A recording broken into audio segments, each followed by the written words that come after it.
Let me start this review of the eye's behavior on a very basic level. It is a desire to separate medicine from science.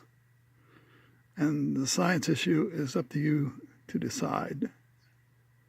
Science is about determining how accurate each eye is. And it starts with saying that we all have a visual environment, and each eye separately follows the accommodation system. The accommodation system is offset by typically 2 diopters, and that drives then each eye separately. So the idea is to not call a difference in the refractive state any defective at all, but simply a normal difference, which we can use to determine how accurate this control system is. Each eye has its own separate noise, and we'll discuss that in due course using electronic analog computers. Here's an example of the type of noise you get from a control system.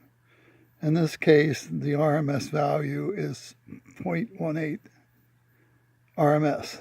That's in terms of voltage, but equally it could be in terms of diopters, depending on your measure method. Notice the peak-to-peak, V peak-to-peak, is about 6 times higher than the RMS. The scale is 2.2 volts, and this bandwidth is about 200 hertz.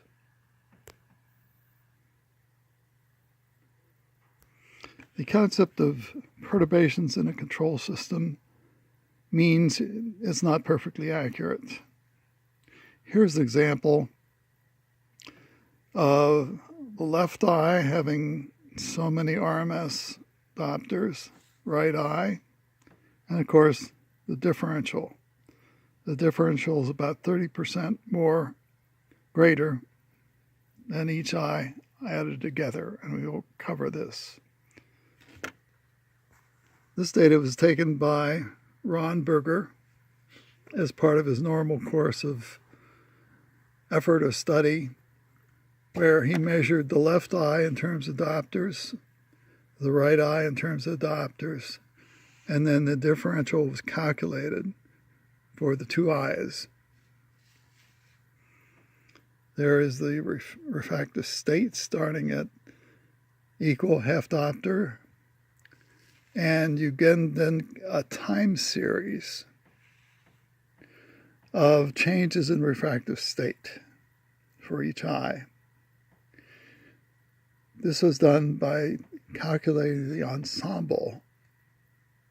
And in this way, we were able to calculate, ultimately, the RMS difference, which allows us to calculate the accuracy of this system, or system of normal eyes that are not defective and don't have any problem with them. It's theoretical and separate from anything in optometry.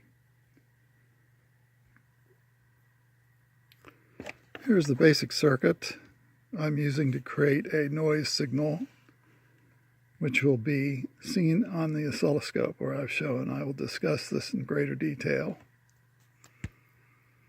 I use a 324 op amp, which has a noise of about 1.5 microvolts. That's amplified by 1,000, fed through a capacitor to a circuit that has a gain of 100. The output circuits, left and right eye, are added and create the final oscilloscope measurement. I use battery supplies to avoid noise or having problem with noise induced by the AC in the line. And lastly, here's the circuit. Gain of 100,000 RMS noise, 0.11 RMS volts. Input noise is 1.2 microvolts. that varies based on the 324 you're using. The noise of the two eyes together, or two electronics, is 0.15 RMS volts. The differential noise is calculated by right eye plus left eye equals the difference squared, differential squared. This is a time series. The same result can be obtained by an ensemble measurement. It's the most critical in this study to know they are identical. Thank you, and I will do more detailed review of this circuit in my next post.